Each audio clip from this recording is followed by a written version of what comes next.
এইবাৰ তামোল গছত গণেশ বাবাৰ আবিৰ্ভাৱ। গহপুৰৰ হাওজান জৰিগুৰিত চাঞ্চল্য। তামোল গছত আবিৰ্ভাৱ ঘটিল গণেশ বাবাৰ।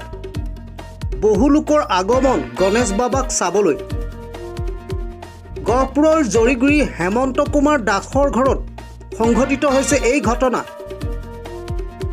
বিজয়া দশমীৰ পুৱা পৰিয়ালৰ লোকে প্ৰত্যক্ষ কৰে গণেশ বাবাৰ এই ৰূপ।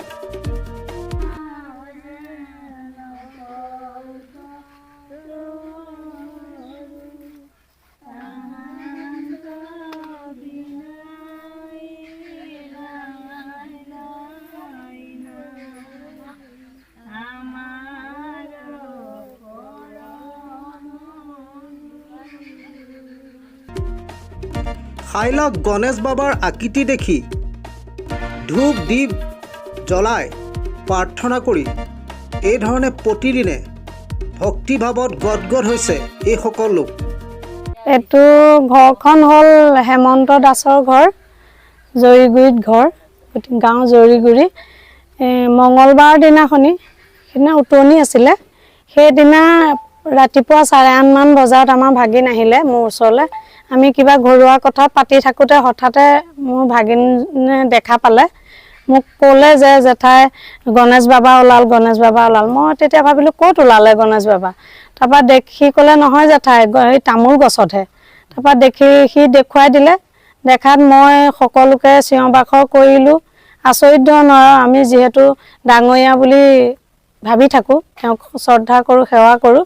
গতিকে যে ডাঙৰীয়া প্ৰতিমূৰ্তি দেখা পালোঁ, আমি সকলো আমাৰ ওচৰ চুবুৰীয়া সকলোকে মাতি ইয়াতে গছজোপা, তামোলৰ গছজোপা ধুনীয়াকৈ চাফ চাফাৰী কৰি পেলাই ফুল তুলসী দি গাখীৰ দি ধোৱালোঁ। তাৰপিছত চাকি বন্তি জ্বলাই প্ৰাৰ্থনা কৰিলোঁ।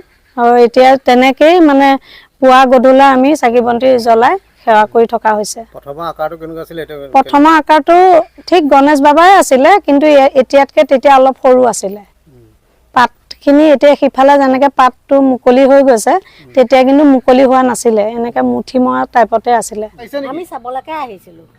কেনেকুৱানো এতিয়া দেখিবলৈ তেনেকুৱা গণেশ বাবাৰ নিচিনাই। এতিয়া সেই গতিকে আমি চাইছোঁ আৰু। কিমান দূৰৰ পৰা আহিছে? আমি এই কুপদুবিৰ পৰা আহিছোঁ। লখিমপুৰ ডিষ্ট্ৰিক্টৰ। লখিমপুৰ জিলাৰ পৰা আহিছে? অঁ, লখিমপুৰ জিলাৰ পৰা আহিছোঁ। শুনি পেলাই আহি গৈছে? অঁ, শুনিয়ে আহিছোঁ। এতিয়া দেখি কি দেখিলে? এতিয়া তেনেকুৱাই দেখিছোঁ। এতিয়া গণেশ বাবাৰ নিচিনাই দেখিছোঁ আমি। মনত ভক্তিভাৱ লাগিছে নাই? লাগিছে, কেলৈ নালাগিবনো। ঈশ্বৰৰ এটা বস্তু যেতিয়া ওলাইছে, চাবলৈকে আহিছোঁ তাৰ পৰাই।